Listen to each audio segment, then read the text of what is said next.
இந்த அரசை எதிர்த்து கேள்வி கேட்பதால் எனக்கு மிரட்டல்கள், உருட்டல்கள், அசிங்கமாக பேசின ஆடியோ நான் தர்றேன் உங்களுக்கு. வைக்கா டே உன் சொட்ட தலையில தேய்க்கா உன் கருங்கோணி மூஞ்சில அடிக்கா டே போட்ட நாய் வைக்கா உன்னடா வந்து பார்த்தாரு உன்னை பேசுற மீடியா உள்ளே பூந்து மூக்குல விட்டு குரங்கு மூஞ்சி கண்ணில் வெளியே எடுத்துருவோண்டா பாடு. அதுதான் திட்டமிட்டு திராவிட முன்னேற்ற கழகம் மிரட்டுவதற்கும் உருட்டுவதற்கும் கொலை செய்வதற்கும் ஆட்களை நியமித்திருக்கிறது என்கிற சந்தேகத்தை நான் எழுப்புறேன். தாவேக்கா அந்த நிகழ்ச்சி நடத்தலை. தாவேக்கா ஒருங்கிணைத்தது மட்டும்தான், நடத்தியது காவல்துறை. அப்போ உள்ள விஷவாயுவை செலுத்திட்டாங்களா? எனக்கு தெரிஞ்ச அந்த தண்ணி பாட்டிலுக்குள்ள ஏதோ சிக்கிருக்கு. நல்லா கேட்டுங்க, 1லிருந்து 4 மணிக்குள்ள 4 மணி நேரத்தில் 4 மணி நேரத்தில் 33 பேர்னா 3 டேபிள் போட்டால் கூட 10 மணி நேரம் ஆகும்.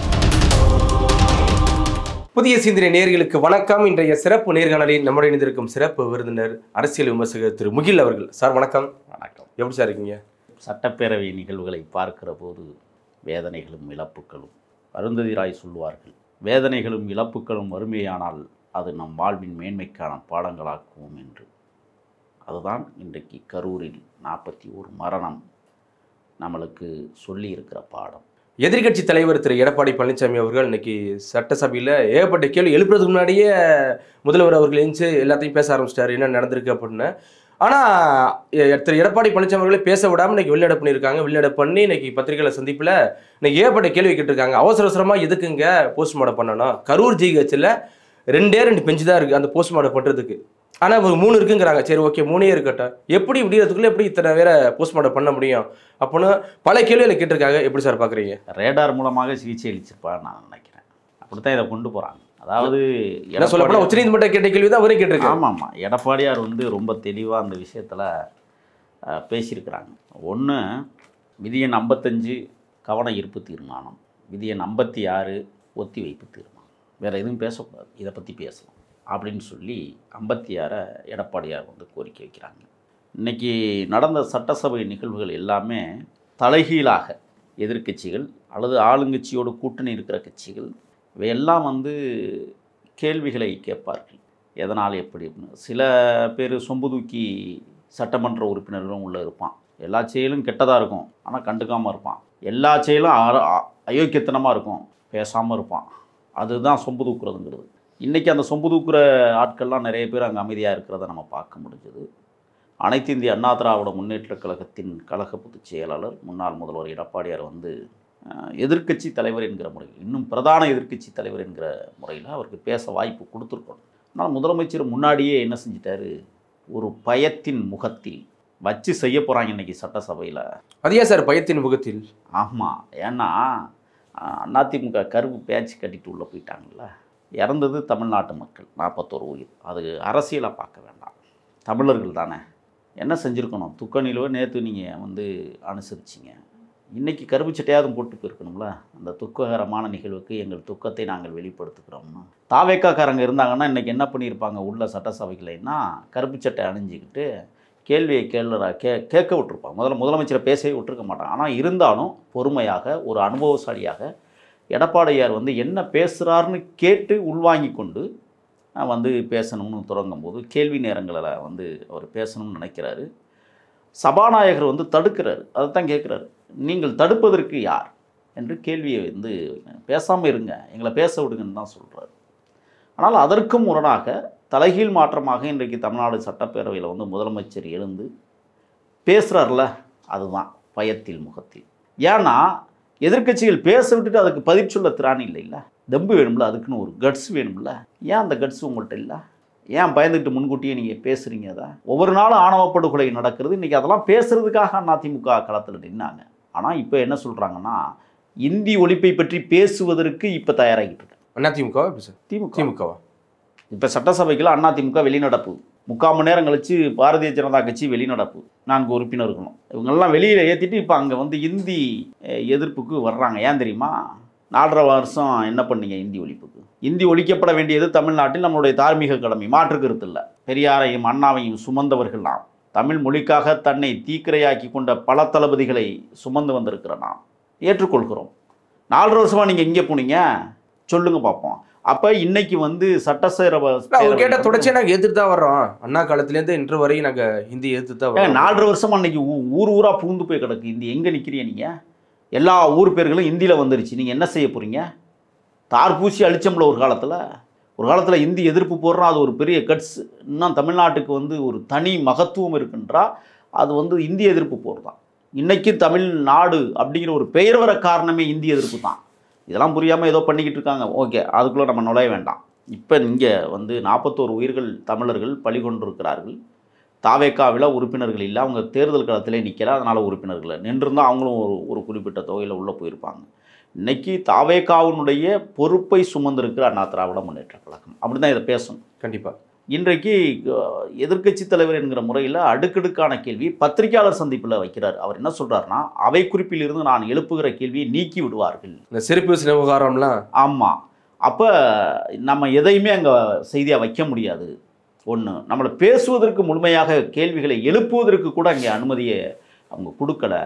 இந்த கவன ஈர்ப்பு தீர்மானத்தை கொண்டு வரணும், ஒத்திவைப்பு தீர்மானங்களை கொண்டு வரணும்னு சொல்கிறதுக்கே அவங்க ஒத்திசைவு இல்லை.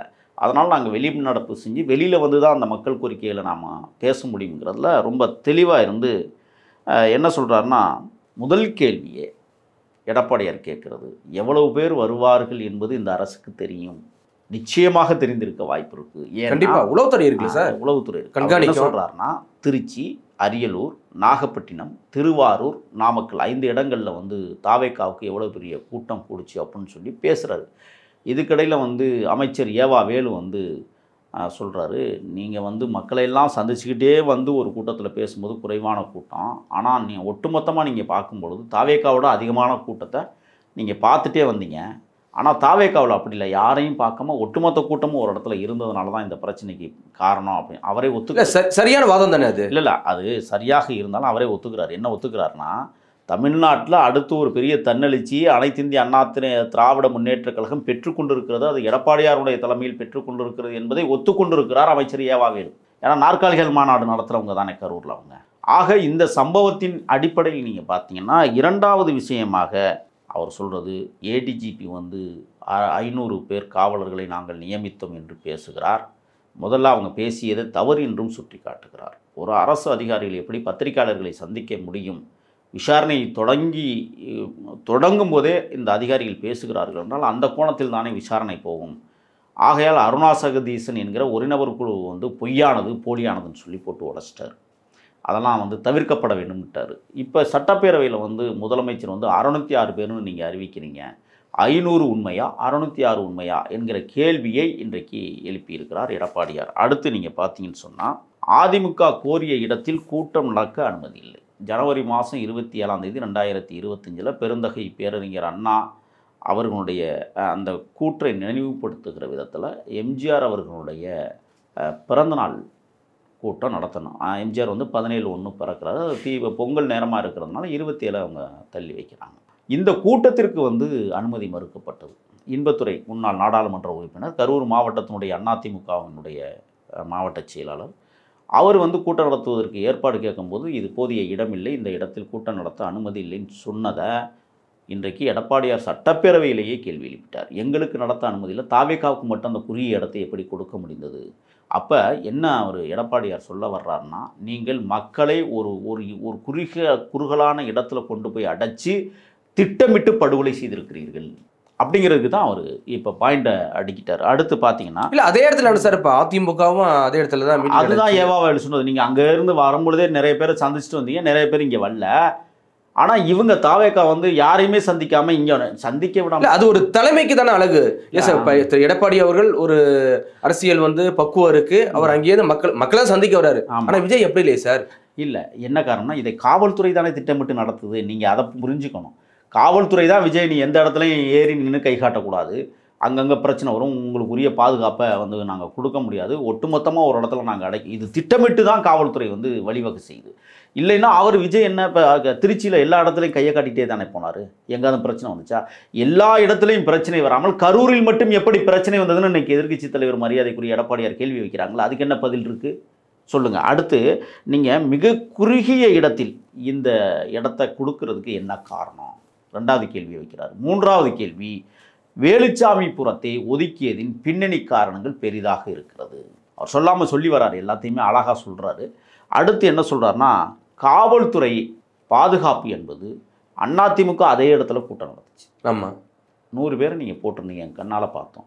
ஆனால் நீங்கள் இப்போ 500 பேர்னு ஒருத்தர் சொல்கிறாரு, 606 பேர்னு ஒருத்தர் சொல்கிறார். நான் கூட்டத்தை டிவியில் பார்த்தேன், எங்கேயுமே போலீஸ் தென்படலை. அப்போ ஏன் இந்த முரண்பாடு? இந்த முரண்பாடுக்கு பின்னால் ஒளிந்திருக்கிற மர்மம் என்ன அப்படிங்கிற ஒரு கேள்வியை இன்றைக்கி எடப்பாடியார் எழுப்பியிருக்கிறார். அடுத்து, நீதிமன்றம் போய் தான் நாங்கள் ஒவ்வொரு கூட்டத்தையும் எல்லா கட்சிகளும் நடத்தணுமா? அப்புறம் எதுக்கு அரசு செயல்படுகிறது?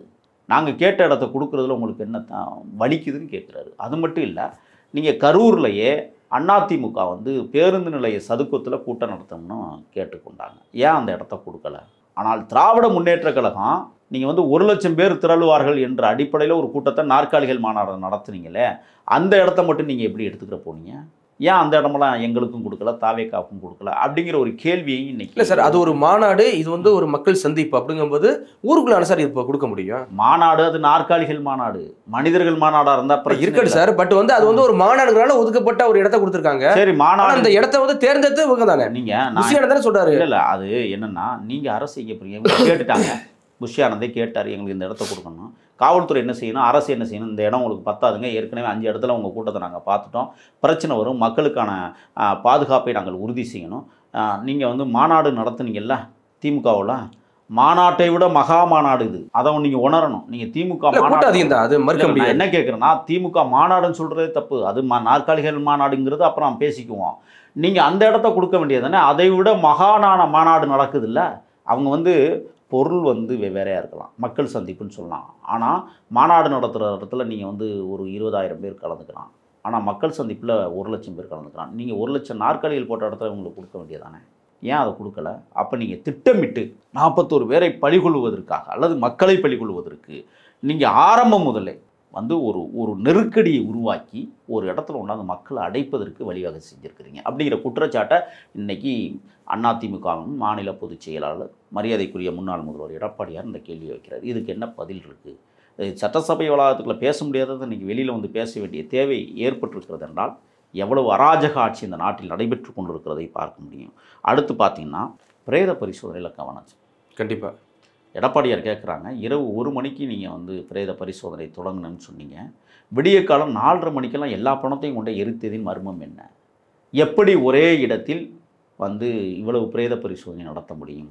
1:30லேருந்து 2 மணி நேரம் வரை பிரேத பரிசோதனை நடத்த முடியும். ஒரு உடலை பிரேத பரிசோதனை பண்ணணும்னா ஏன்னா முதல்ல வந்து இந்த பிரேத பரிசோதனை செய்யக்கூடிய மருத்துவர்கள் மட்டும்தான் அதை பார்க்க முடியும். நீங்கள் காய்ச்சலுக்கு ஊசி போடுறவன் கண்ட இடத்துல ஊசி ஊற்றுற டாக்டர்லாம் இங்கே வந்து பிரேத பரிசோதனை செய்து விட முடியாது. அதற்கென்று பிரத்யேகமாக அவர்கள் படித்தவர்கள் தான் அதை பண்ண முடியும். முதல்ல அவருடைய உதவியாளர்கள் முன்கூட்டியே வந்து அவருடைய ஆடைகளை களைந்து அவரை வந்து அதுக்கு பிறகு கேமரா எல்லாத்தையும் செட் பண்ணி பக்காவாக வச்சுக்கிட்டு தான் மருத்துவர் வந்து ஒவ்வொரு உடல் குறை முதல்ல மேலே வந்து உடல் குறாய்வு நடத்துவாங்க. தோள்களில் மூக்கு, வாய், கண், காது, நகங்கள், நகக்கணுக்கள், முழங்கால்கள், கால் விரல் எல்லாத்தையும் எடுத்துருவாங்க முதல்ல. அதற்கு பிறகு தான் உள்ளுறுப்புகளை எடுப்பாங்க. உள்ளுறுப்புகள் என்னென்ன இருக்கோ எல்லாத்தையுமே ஆய்வு பண்ணிடுவாங்க. எங்கெங்கே காயம் இருக்குது, எதனால் காயம் இருக்குது, பெண்ணாக இருந்தால் வந்து முக்கியமான உறுப்புகளில் எதுவும் பாதிப்பு இருக்கிறதா, அது கற்பழிக்கப்பட்டிருக்கிறதா, சீரழிக்கப்பட்டிருக்கிறதா, இதெல்லாம் எல்லாத்தையும் கொண்டு வருவாங்க. கொண்டு வந்து அது சிசிடிவி மூலமாக பதிவு செய்து தான் ஒரு பிரேத பரிசோதனை அறிக்கை நடத்தப்படும். எடப்பாடியார் என்ன கேட்குறாங்கன்னு சொன்னால், குஜராத்தில் நடைபெற்ற விமான விபத்தில் உடல் குறாய்வு செய்கிற போது ஒவ்வொரு பிணத்திற்கும் நீங்கள் வந்து 2 மணி நேரம் 3 மணி நேரம் கால அவகாசம் எடுத்ததை நீங்கள் பார்த்தீங்களா இல்லையான்னு கேட்குறாரு. இங்கே மட்டும் எப்படி இதில் கூட 22 டாக்டர் நாங்கள் போட்ட சொல்கிறாங்களே அரசு தரப்பு. சரி, இப்போ அதைத்தான் கேள்வி எழுப்புறாரு. எப்படி முதலாக மருத்துவர்கள் இவ்வளவு பேர் வரவழைக்க முடிந்தது? உச்சநீதிமன்றம் அதையும் கேள்வி கேட்டிருக்கு. 2வது, எப்படி தண்ணிப்பாட்டில் வந்து செந்தில் பாலாஜி படம் ஒட்டிய தண்ணிப்பாட்டில் எப்படி உள்ளே வந்துச்சு? செந்தில் பாலாஜி படம் ஒட்டிய மாவட்ட மருத்துவரணி வாகனம் அந்த ஆம்புலன்ஸ் எப்படி உள்ளே வந்துச்சு? எல்லாமே நீங்கள் முன்கூட்டியே தயார் நிலைப்படுத்தி விட்டீர்களா? தயார்படுத்திக்கிட்டு தான் அந்த கூட்டத்தை ஒருங்கிணைச்சிங்களா? அந்த ஒரு குறுகலான இடத்துக்குள்ள கொண்டு போய் அடைக்கிறதுக்கு முற்பட்டீங்களான்னு இன்றைக்கி கேள்வி வைக்கிறார்கள். இதுக்கு என்ன பதில் இருக்குது சொல்லுங்கள் பார்ப்போம். அப்போ திட்டமிட்டு இவர்கள் பழி மக்களை பழி எடுப்பதற்காக ஒரு நிகழ்ச்சியை நடத்தியிருக்கிறார்கள். தாவேக்கா அந்த நிகழ்ச்சி நடத்தலை. தாவேக்கா ஒருங்கிணைத்தது மட்டும்தான், நடத்தியது காவல்துறை, உள்ள அனுப்பிச்சது காவல்துறை. அப்போ இதை எடப்பாடியார் அன்னைக்கு வந்து சட்டசபை வளாகத்திற்கு வெளியே கேள்விகளை எழுப்புகிறார் என்றால் இதற்கு பதில் விரைவில் வரும்னு நம்ம எதிர்பார்த்துட்டு இருக்கிறோம். 1. 2வது, இப்போ இந்த ஸ்டிக்கர் ஒட்டிய விஷயங்கள் பெரிதாக்கம் இன்னைக்கு எடப்பாடியாருக்கு எழுப்பியிருக்கிறார். ஒன்று. ரெண்டாவது, அவர் என்ன சொல்கிறாருன்னா, ஏன் செருப்பு வீச்சு நடந்தது, எதற்காக மின்சாரத்தை அணைத்தீர்கள், எதற்காக தடியடி நடத்தினீர்கள், எதற்காக அந்த கழிவு வாக்கால் வந்து நீங்கள் மூடலை, ஓப்பனில் இருக்கு, அதில் தான் 6 பிணங்கள் கண்டெடுக்கப்பட்டிருக்கிறாங்க. அப்போ இந்த கேள்விகளை இன்றைக்கி எடப்பாடியார் வைக்கிற போது தான் நம்மளுக்கு ஒரு சில உண்மைகள் புரிகிறது. இந்த அரசை ஆளுகிற அதிகார வர்க்கமே இந்த மக்களை ஒரு கோழிக்கிடாப்புகளை போட்டு அடைச்சி மேலே ஒரு கல்லை தூக்கி வச்சு கோழிக்கிடாப்பு தாங்க முடியாமல் அந்த கல் உள்ளே விழுந்து எப்படி குஞ்சுகள் செத்து போகுதோ அந்த கதையை இன்றைக்கி மக்களை கூட்ட நெரிசல் என்கிற கோழிக்கிடாப்புக்குள் அடைத்து அதன் மேலே மிகப்பெரிய பாறையை தூக்கி வைத்தது போல கலவரத்தை உருவாக்கி திட்டமிட்டு இந்த 41 மக்களை இன்றைக்கு தமிழர்களை பழிகொண்டிருக்கிறது இந்த அரசு என்றால் பதிச்சொல்லி தான் ஆகணும் எடப்பாடியாருடைய கேள்விகளுக்கு. அடுத்து மட்டும் நான் இன்னொன்று சொல்கிறேன். 2 டேபிள் தானே இருக்குதுன்னு சொன்னீங்க, அதுக்கப்புறம் 1வது 3வது டேபிள் வந்துச்சுன்னு சொன்னீங்க. இந்த 3 டேபிளில் எப்படி நீங்கள் வந்து 33 பேரை உடனடியாக 39 பேர் ஃபஸ்ட்டு 33 தான் ஃபஸ்ட்டு வந்தது. ஆமாம், அடுத்து தான் 6 விடிஞ்சு 2 மொத்தம் 41. இந்த 33 எப்படி நீங்கள் நல்லா கேட்டுங்க 1லிருந்து 4 மணிக்குள்ள 4 மணி நேரத்தில் 4 மணி நேரத்தில் 33 பேர்னா 3 டேபிள் போட்டால் கூட எவ்வளோ நேரம் ஆகும்? 10 மணி நேரம் ஆகும் கண்டிப்பாக. அப்போ 10 மணி நேரம் நடக்க வேண்டிய பிரேத பரிசோதனையை நீங்கள் சாதாரணமாக ஒரு மனுஷன் வெட்டுப்படுறாங்க, கொன்னுடுறாங்க, செத்துடுறான், அவன் இன்னைக்கு நைட்டு வெட்டுப்படுறான்னு சொன்னால் நாளைக்கு சாயங்காலம் தான் உடலை கொடுப்பாங்க. தெரியுமா உங்களுக்கு? கண்டிப்பாக உண்மைதான். எல்லா உடல் குறாயும் முடிச்சுவிட்டு அதை கொடுக்க வேண்டிய ப்ராசஸிங் என்ன எல்லாத்தையும் முடித்து சர்டிஃபிகேட்லாம் உருவாக்கி அதுக்கப்புறம் தான் அதை கொடுப்பாங்க, டாக்டர்ஸ் கையெழுத்தெல்லாம் போட்டு. ஆனால் இதில் ஏன் இவ்வளவு அவசரம் காட்டிங்கன்னு எடப்பாடியார் கேள்வி வைக்கிறார். அவசரமாக கொண்டு போய் எரித்ததின் மர்மம் என்ன? யார் எரிக்க சொன்னது? அதாவது தமிழர்களுடைய பாரம்பரியம் நடுகள் திட்டம், குருதானிக்கில் நிற்க வச்சு புதைப்பது, படுக்க வச்சு புதைப்பது, உட்கார வச்சு புதைப்பது, இப்படித்தான் வம்சாவளியாக தமிழர்கள் புதைத்தார்கள், யாரையும் எரிப்பதில்லை. ஆனால் இந்த வழக்கில் உடனடியாக அனைத்து அந்த தமிழர்களுடைய பிணங்களை எரிப்பதற்கு என்ன காரணம்? ஏன் தெரியுமா? செம்மணி புதைகுழியில் நோண்ட எலும்பு கூடுகள் வருதில்ல, இன்றைக்கி அதை பிரேத பரிசோதனை அறிக்கைக்கு அனுப்புகிறாங்கல்ல, அதுபோல் தமிழ்நாட்டில் வந்துவிடக்கூடாது என்பதற்காக இந்த அரசு செய்த திட்டமிட்ட செயலால் சாம்பலாக்கியிருக்கிறாங்க. அதுக்கு எடுத்துக்காட்டு நான் உங்களுக்கு சொல்கிறேன். வீரப்பனார் என்கவுண்டர் அப்படின்னு சொன்னாங்க. வீரப்பனாரை புதைப்பதற்கு குடும்பத்தார் முயற்சி, ஆனால் எரிப்பதற்கு காவல்துறை முயற்சி. எதை கொண்டு? டயர்களை போட்டு. அப்படி வீரப்பனாருடன் இறந்த மற்ற 3 மூவர்கள் சேத்துக்குழியார், சந்திரான், சேதுமணி 3 பேரை எரிச்சே முடித்தாங்க. வீரப்பனாரை மட்டும் எரிக்க முடியவில்லை. ஏன்? போராடியதால் எரிக்க முடியவில்லை. ஆனால் இங்கே அரசு திட்டமிட்டு இவர்கள் அத்தனை பேரையும் எரித்திருக்கிறார்கள் என்றால் இவர்கள் எதையோ மூடி மறைத்து விட்டார்கள். இல்லை, அவங்க சொந்தக்காரருக்கு தெரியாமல் சார் எரிச்சிருப்பாங்க. அவங்களுடைய இது கூட நடவடிக்கை கூட இருக்கலாம்ல. அவங்களுடைய பாரம்பரியம் எங்கள் குல தெய்வப்படி எரிக்கணும். தமிழர்கள் யாரையும் எரிப்பதில்லை.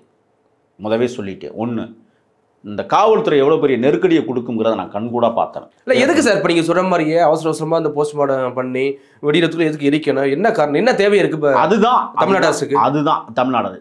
ஏன்னா கலவரத்தை செய்தவர்களை கண்டுபிடித்து விடுவார்கள். எப்படி? இன்னொன்று தெரியுமா? இப்போ இந்த வழக்கில் வந்து பிரபாகரன் என்கிற ஒருவர் தன்னுடைய பெண் பிள்ளையை இழந்திருக்கிறார், மருமகனையும் இழந்திருக்கிறார். மருமகன்னா திருமணம் பண்ணலை, திருமணம் 1 மாதம் இருக்கிறதுக்குள்ளே இறந்துட்டார். அவர் வந்து தானாக முன் வந்து உச்சநீதிமன்றம் வர போயிருக்கிறார். இங்கே கீழமை நீதிமன்றம். அவர் கேட்டார் ஒரு கேள்வி, நான் துக்கத்தில் இருக்கிற போது நீதிமன்றம் செல்ல முடியாதுங்கிற ஒரு கேள்வியை வச்சிருக்கிறார். 16 நாள் துக்கத்திற்கு பிறகு உச்சநீதிமன்றம் எடுத்த வழக்கின் அடிப்படையில் அவர் அங்கே கொண்டே மனு தாக்கல் செய்து இன்றைக்கி அவருக்கென்று வழக்கறிஞர்களை வைத்து வாதாடுகிற போது அவர் சொன்ன செய்திகள் என்னன்னா, எப்படி 2 பேரும் இறந்தார்கள் என்பதை என்னால் வியூகம் பண்ண முடியலைங்கிறார். அப்போ உள்ள விஷவாயுவை செலுத்திட்டாங்களா, தூக்கி வீசின பாட்டில், அந்த செந்தில் பாலாஜி படம் ஒட்டிய தண்ணீர் பாட்டிலுக்குள்ள எதையாவது கலந்துட்டாங்களா? இந்த சந்தேகம் இருக்கா இல்லையா? விசாரணைக்கு பிறகு வெளில வரும் சார். ஆமாம், இப்போ நம்ம சந்தேகத்தை எழுப்புறோம். கண்டிப்பாக. அதே மாதிரி மின்சாரத்தை எதற்காக அணைத்தார்கள்? இப்படி கேள்விகளுக்கெல்லாம் இவர்கள் பதில் சொல்லி தான் ஆகணும். எனக்கு தெரிஞ்ச அந்த தண்ணி பாட்டிலுக்குள்ள ஏதோ சிக்கிருச்சு, அதுதான் காரணமாக இருக்கக்கூடாது. அதனால தான் உடனடியாக பிரேத பரிசோதனை, உடனடியாக அந்த உடல்களை கொண்டு எரித்தது, உடனடியாக வந்து விடிய காலம் 6 மணிக்கு வந்து பார்த்தீங்கன்னா 1 நபர் கமிஷன் அங்கே இறங்குது. விடியறதுக்குள்ளே எல்லா வேலையும் நடக்குது. நான் அதைத்தான் எடப்பாடியார் என்ன கேட்குறாருன்னா, இவ்வளவு அவசரம் காட்டின இந்த அரசு ஏன் கள்ளச்சாராயம் குடித்து செத்து போன அந்த அவங்களுக்கெல்லாம் இவ்வளவு குறைவாக இறங்கலை, கருணாபுரத்துலையும் எத்தியார் குப்பத்துலையும் இறங்கலை? இந்த கேள்வியை கேட்டார்ல, இதுக்கு என்ன பதில் இருக்குது? அடுத்து பார்த்துக்குங்க. பேசும்போதே சொல்கிறார், கிட்னி விவகாரத்துலையும் ஏன் இவ்வளவு அவசரம் காட்டலை, எதற்காக அதை மட்டும் அப்படி கிடப்பில் போட்டிருக்கீங்க? அப்போ நீங்கள் எதையோ மூடி மறைப்பதற்கு மிகப்பெரிய அவரே சொல்கிறார் எடப்பாடியார், இதில் இந்த மரணத்தில் மிகப்பெரிய உள்நோக்கம் இருக்கிறது. இந்த உள்நோக்கம் என்பது தான் இவ்வளோ பெரிய படுகொலைக்கு காரணம். என்னது ஒன்றுமே இல்லைங்க, நான் சொல்கிறேங்க, அடுத்த ஆட்சி அமைக்கணும், அடுத்து பணத்தை கோடி கோடியாக கொள்ளையடிக்கணும். இதுக்கு ஏதாவது நான் சொல்லுகிறேன், தமிழக மக்களுக்கு நான் எச்சரிக்கையோடு சொல்ல கடமைப்பட்டிருக்கேன்.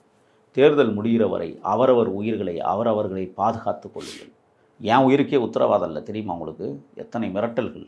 இந்த அரசை எதிர்த்து கேள்வி கேட்பதால் எனக்கு மிரட்டல்கள், உருட்டல்கள், அசிங்கமாக பேசின ஆடியோ நான் தர்றேன் உங்களுக்கு. ஒருத்தன் பேசியிருக்கிறான் உங்களை பற்றி, என்னை பற்றி தாவேக்கா விஷயங்களில் அவனை பற்றியெல்லாம் பேசி நான் விளம்பரத்தை அந்த பொறுக்கிகளுக்கெல்லாம் கொடுக்க வேண்டிய அவசியம் எனக்கு இல்லை. அவன் பேசுனதெல்லாம் நீங்கள் கேட்டிங்கன்னா அவ்வளோ விஷயம் இருக்குது உள்ள. இல்லை பேசுகிறது யார் சார்? திமுகக்காரரா? அப்படி திமுகவே சில அடியாட்களை இறக்கி இருக்கிறது. திமுகவே சில பேர் ரவுடிகளை இறக்கி விட்டு மிரட்டுகிறார்கள். ஒரு கட்சியினுடைய தலைவியான் ஒரு பொண்ணு, அந்த பொண்ணை நம்ம வலைவலித்தளத்தில் தான் சொல்லியிருந்தேன். இந்த பொண்ணு ஒன்று இருக்குப்பா, அது பேசுதுப்பா பெருசான்னு சொல்லியிருந்தேன். அவங்க புருஷனே என்ன செய்கிறான்னா, எப்படி நீ பொண்ணுன்னு சொல்ல போணுச்சு? அவன் கேட்குறான், உங்கள் அம்மாவை பொண்ணுன்னு சொல்லுவியான்? என்னை பெத்தவளை எப்படி பொண்ணுன்னு சொல்ல முடியும்? பாருங்க, டே பாடு வைக்கா, டே உன் சொட்ட தலையில தேய்க்கா, உன் கருங்குறி மூஞ்சில அடிக்கா. டே போட்டா, நீ என்னைக்குற நீ சென்னைக்கு வந்துக்கிற? சென்னை அரசியல் பத்தி நல்லா தெரியும் போட்டா. நேத்து காயில எங்க உங்க அம்மால இவ்வளவு நாள் திருடி துண்டு ஜெயில போயிட்டு பாடு. ஏடா போட்ட பாடு, வீரப்பன் பேரை சொல்லி சோறு துண்டு எச்ச சோறு தானே நீ? ஏடா டே நாய வைக்கா போட்டா. என் தலைவ வீரப்பனுடைய அண்ணன் வெளியே வந்தவனே என் தலைவன் தான் கோயம்புத்தூர் வர வச்சு பார்த்தாரு. நாய் வைக்கா உன்னடா பார்த்தாரு போட்டா. நீ இன்னொரு வாட்டி மீடியாவில எவனா எச்ச சோறு வாங்கி என் தலைவன் ஒருமையில பேசினா பொட்டா, உன்னை பேசுற மீடியா உள்ளே பூந்து மூக்குல விட்டு குரங்கு மூஞ்சி கண்ணில் வெளியே எடுத்துருவேன்டா பாடு. கிட்டத்தட்ட 7 முறை என்னை மிரட்டியிருக்கான். இது திட்டமிட்டு திமுகவுக்கு எதிராக கேள்வி கேட்டதுனால இப்ப திமுக அடியாட்களை இறக்கி இருக்கிறது. உயிருக்கு உத்தரவாதம் இல்லை. பெரிய எத்தனை மணிக்கு இதெல்லாம் மெசேஜ் அனுப்புறாங்க? நைட்ல பேசி அனுப்புறாங்க. ஓ, இவர் பெரிய வெண்ணவர், இவர் பெரிய பருப்பு. அப்போ பொண்ணுன்னு தானே சொல்ல முடியும்? இல்லை, அது ஒன்றும் தவறான வார்த்தை கிடையாதுல்ல. அதுதான் திட்டமிட்டு திராவிட முன்னேற்ற கழகம் மிரட்டுவதற்கும் உருட்டுவதற்கும் கொலை செய்வதற்கும் ஆட்களை நியமித்திருக்கிறது என்கிற சந்தேகத்தை நான் எழுப்புறேன். மக்கள் உணரணும் இதெல்லாம். ஏன்னா இது இந்த மாதிரி 7 தடவை என்னை மிரட்டியிருக்கான்.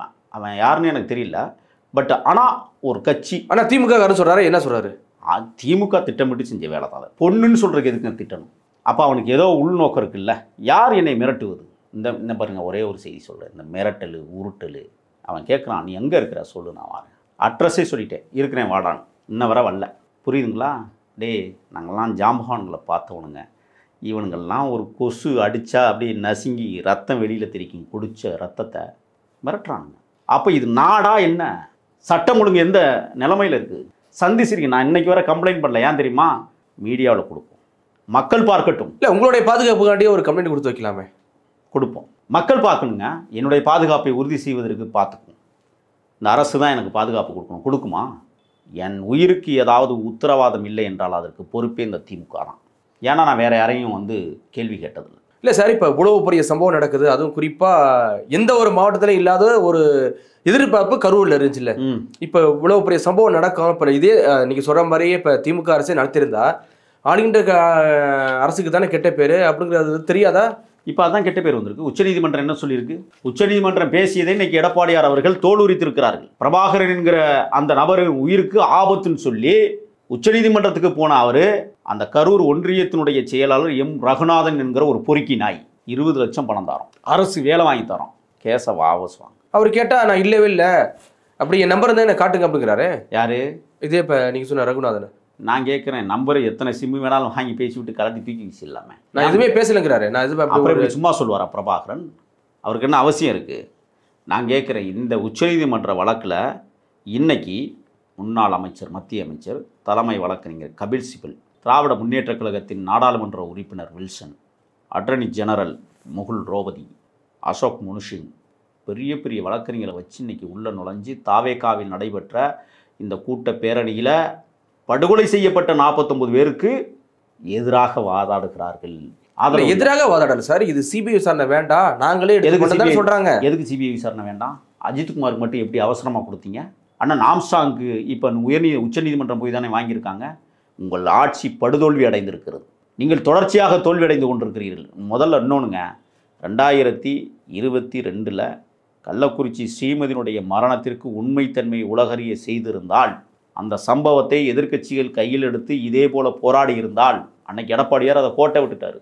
கோட்டை விட்டதனுடைய விளைவு தான் இன்றைக்கு இவ்வளவு பெரிய மரணங்கள் நகர்ந்து கொண்டிருக்கிறது.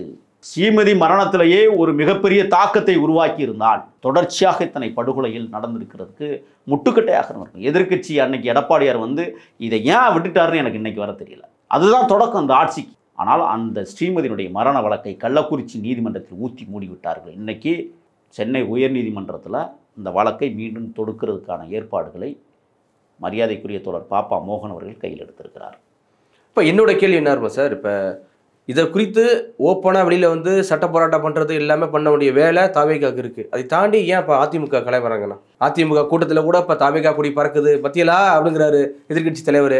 எழுதி வைத்துக் கொள்ளுங்கள். ஏதோ முதலமைச்சர் சொல்கிறாரு, நீங்கள் மகா கூட்டணி அமைத்தாலும் வெல்லப்போவதில்லை, மெகா கூட்டணி வைத்தாலும் வெல்லப்போவதில்லை. நீங்கள் எல்லா இடத்திலையும் சகா வாங்கி கொண்டிருக்கிறீர்கள் என்பதை மறந்து விடாதீர்கள்.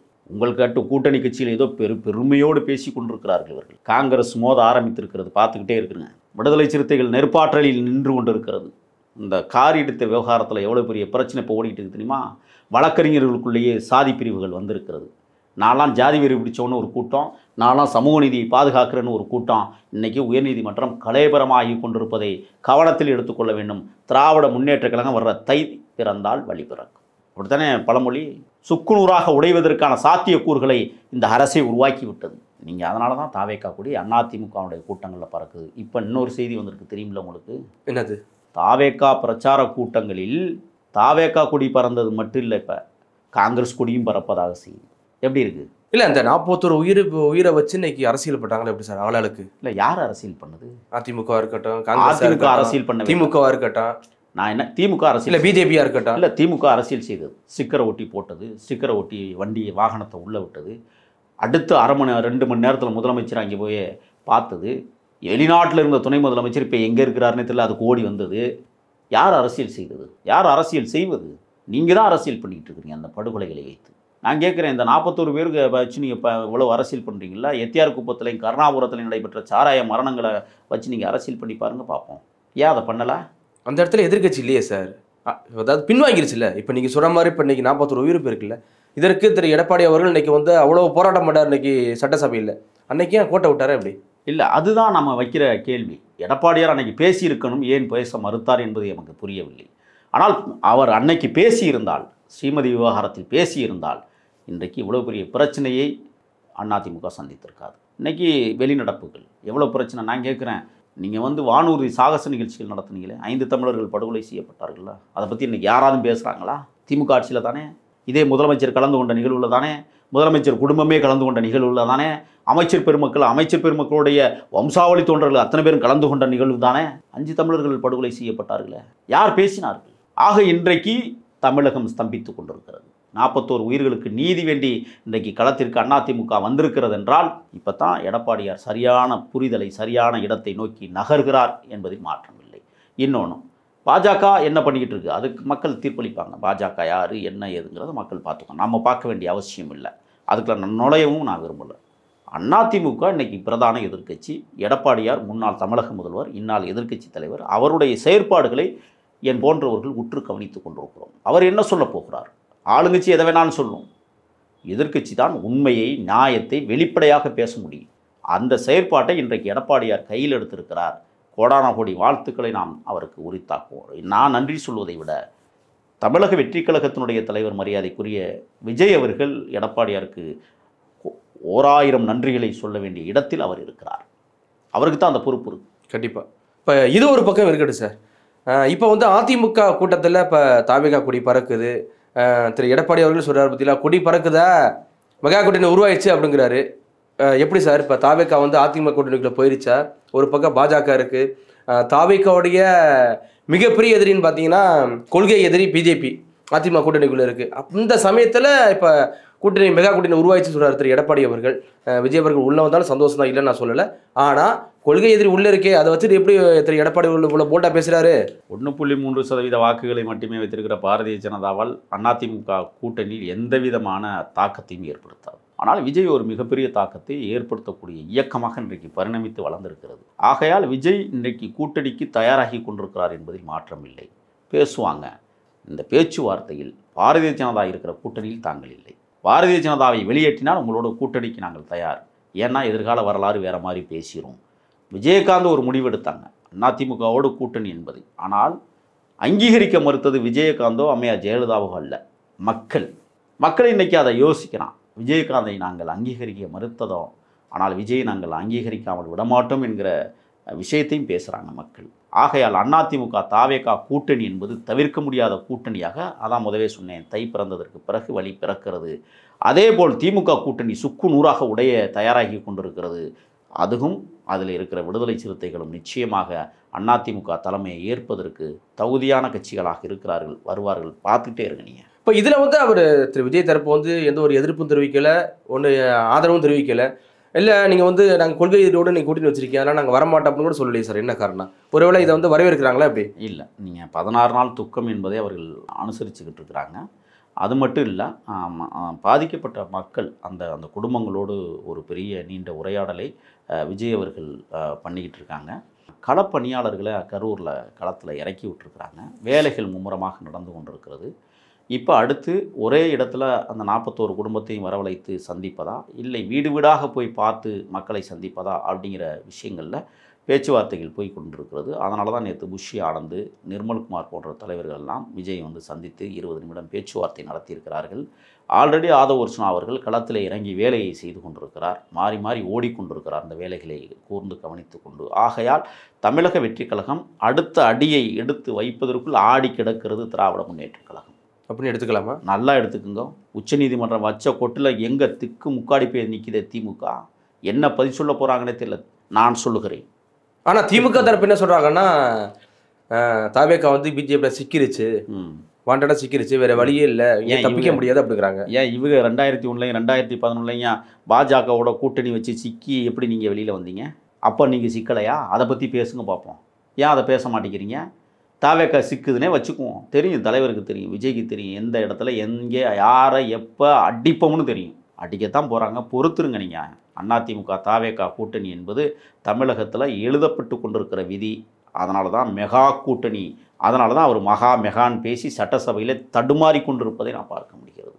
இப்போ சோசியல் மீடியாவில் ஒரு வீடியோ வந்துட்டு இருக்கு சார். திரு விஜய் அவர்கள் பேசுனதாக இருக்கட்டும், ஆதவ் அர்ஜுனா பேசுனதாக இருக்கட்டும், இடி சிபிஐ எல்லாமே பிஜேபியோட கைப்பாவையாக இருக்குது, பிஜேபி ஆர்எஸ்எஸோட கைப்பாவையாக இருக்குது, அது எப்படி ஒழுங்காக செயல்படும் அப்படின்னு சொல்லி இதே ஆதவ் அர்ஜுனா பேசியிருக்காரு. திரு விஜய் அவர்களும் சேப்பாக்கத்தில் ஒரு ஆர்ப்பாட்டத்தில் பேசியிருக்காரு. திரும்ப அவங்க சிபிஐ கேட்கக்கூடிய காரணம் என்ன? சிபிஐ மேலே தான் நம்பிக்கை இல்லையா? திரும்ப சிபிஐ கேட்குறாங்க. அன்னைக்கு ஹாவாய் போன்ற உச்சநீதிமன்றத்தினுடைய நேர்மையான நீதியரசர்கள் இல்லை, ஆகையால் அப்படி சொன்னார்கள். இன்றைக்கு உச்சநீதிமன்றத்தின் நீதியரசர் மாண்புமிகு ஹவாய் அவர்கள் மிக நேர்மையாக, அப்பழுக்கற்ற, உறுதியான, நேர்மையான, இன்னும் சொல்லப்போனால் சமூக நீதிக்கு எடுத்துக்காட்டாக விளங்கக்கூடிய நீதியரசராக இன்றைக்கு அமர்ந்திருக்கிறார். ஆகையால் அவர் பார்வையில் உச்சநீதிமன்றம் இயங்கி கொண்டிருக்கிறது. ஆகையால் இப்போ சிபிஐ விசாரணை கேட்குறதுல தைரியம் வந்துருச்சு, அதனால் கேட்டுக்கிட்டு இருக்காங்க. நம்பிக்கை வந்துருச்சு சிபிஐ மேலே. ஹவாய் இருக்கிற வரை நம்பிக்கை இருக்கிறது. கண்டிப்பாக சார், பொறுத்திருந்து பார்ப்போம். மிக்க நன்றி சார். நன்றி.